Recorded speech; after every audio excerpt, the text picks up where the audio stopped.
ہندوستان کی سیاست کے میدان میں چند اہم شخصیات کا کردار۔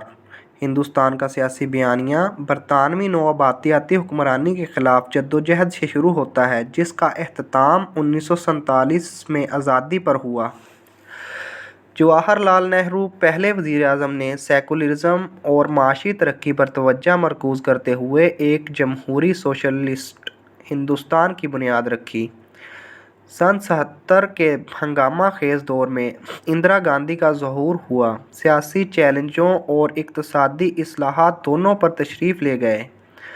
1975 میں ایمرجنسی کے نفاذ نے ہندوستان کے جمہوری تانے بانے کا تجربہ کیا، شہری آزادیوں کو معطل کر دیا گیا۔ سن 80 کی دہائی میں علاقائی سیاسی جماعتوں کا عروج دیکھا گیا، جو متنوع لسانی اور ثقافتی شناختوں کی عکاسی کرتی ہیں۔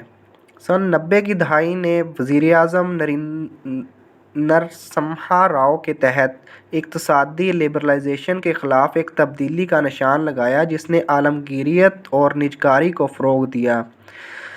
سن 90 ہی کی دہائی کے آخر میں اٹل بہاری واجپئی جیسے لیڈروں کی قیادت میں بی جے پی کو چڑھائی نے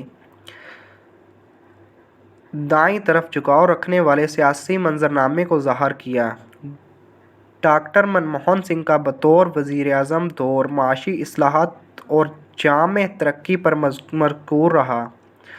2010 کی دہائی میں انا ہزارے کی بدعنوانی مخالفت مہم جیسی شہری تحریکیں دیکھنے میں آئیں، جو احتساب کے عوامی مطالبات کی عکاسی کرتی ہیں۔ 2014 میں نریندر مودی کا انتخاب ایک متحرک قیادت کا انداز لے کر آیا، جس میں ترقی اور قوم پرستی پر زور دیا گیا۔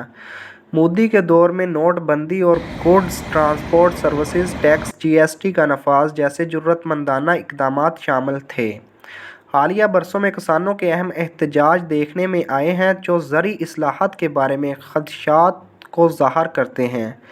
ہندوستانی سیاست کی جوش و خروش ریاستی انتخابات میں واضح ہے، جو علاقائی اور قومی حرکات کو تشکیل دیتا ہے۔ صنفی نمائندگی پر توجہ مرکوز کرنا ابھرتے ہوئے سیاسی اصولوں کی نشاندہی کرتا ہے۔ ڈیجیٹل مہمات سے لے کر ای گورننس کے اقدامات تک، ٹیکنالوجی ایک بڑھتا ہوا کردار ادا کرتی ہے۔